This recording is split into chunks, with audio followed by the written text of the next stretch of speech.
అది నార్మల్ ప్రొసీజరే కదా సార్ అది. ఇప్పుడు అతని మీద ఉన్న కేసులు ఏం కొట్టేలేదు కదా, అతన్ని ఏమి నిర్దోషం అని చెప్పి రిలీజ్ చేయలేదు కదా, అతను బెయిల్ మీద ఉన్నాడు. బెయిల్ ఇచ్చారు అతనికి.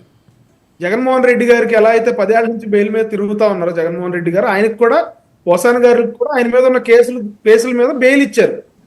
దానికి మేమేదో ఆయన్ని అసలు పెడతాం వదలరా అంటే అది కూడా ఉదాహరణ గారు కూడా బెయిల్ ఇచ్చారు కదా, అది కూడా చెప్పన్నా.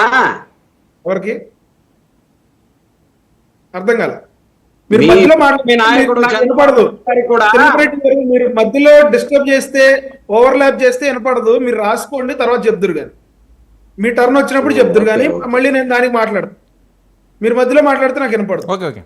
ఇక్కడ ఈ రోజున కూటమి ప్రభుత్వం ఎవరి మీద కూడా కక్ష సాధింపు చర్యలు చేపట్టాల్సిన అవసరం లేదు సార్. పోసాని గారు ఆయన మాట్లాడిన మాటలు మనం ఎవరం కూడా ఈ రోజున మళ్ళీ ప్రస్తావించలేని అటువంటి మాటలు మాట్లాడారు ఆయన. ఆయన్ని మీరు వదలరా అంటే వదలడానికి మేమెవరు, లేకపోతే పట్టుకోవడానికి మేమెవరు? అతను మాట్లాడిన మాటలకి, అతని మీద ఉన్న సెక్షన్స్ కి, అతను చేసిన ఆరోపణలకి, అతను ఏవైతే ఆరోపణలు చేశాడో ముఖ్యమంత్రి గారి మీద, పవన్ కళ్యాణ్ గారి మీద, అవన్నిటికీ అతను సాక్ష్యాలు సబ్మిట్ చేయాల్సిన అవసరం ఉంది కదా సార్. సో ఏదో ఒక 10 రోజులు స్టేషన్లో పెట్టారనో, లేకపోతే 14 రోజులు రిమాండ్లో పెట్టారనో అతనికి శిక్ష పడిపోయినట్టేనా, అయిపోయినట్టేనా? ఈ రోజున ఇందాక మన అనలిస్ట్ గారు కూడా చెప్పారు, నోరు అదుపులో పెట్టుకోవాలి ఎవరైనా సరే. నోరు అదుపులో లేకపోతే, మన నాలిక అనేది మన అదుపులో ఉంటే సార్ అది అన్నిటికీ మంచిది. మన ఆరోగ్యానికి మంచిది, మన ఒంటికి మంచిది. అంతేనా? ఎవరికైనా అంతే సార్. ఈ రోజు నాకైనా వర్తిస్తుంది, నాకైనా వర్తిస్తుంది, మా సోదరుడు కిరణ్ గారికైనా వర్తిస్తుంది, ఎవరికైనా వర్తిస్తుంది.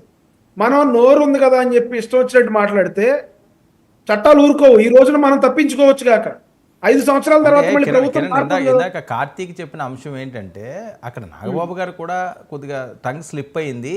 నాగబాబు గారు టంగ్ స్లిప్ అవ్వలేదు సార్. మరి తన ఆ ఎగ్జాంపుల్ చెప్తారే కదా. ఎందుకు అనుకుంటా ఉన్నారు మీరు? నాగబాబు గారు వర్మ గారిని అన్నారని మీరు ఎందుకు అనుకుంటా ఉన్నారు?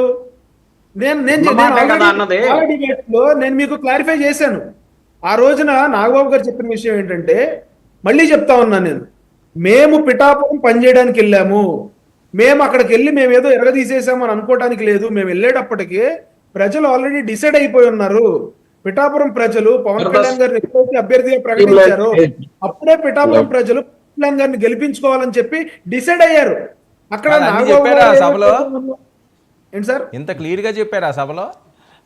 క్లియర్ గా చెప్పారు సార్. సార్ ఇప్పుడు ఆయన మాట్లాడింది రాజకీయ నాయకులు చాలా క్లియర్ గా చెప్పారు, చాలా క్లియర్ గా చెప్పారు. రాజకీయ నాయకులు మాట్లాడింది కాదు, ఒక్క నిమిషం నీకు ఇస్తారు మళ్ళీ కెట్టినాం అంటే అనలిస్ట్ చెప్తే అది ఏంటి అన్నది ప్రజలకు తెలుస్తుంది. వీడియో ప్లే చేయండి సార్. రాజకీయ నాయకులు ఏమని మాట్లాడారు?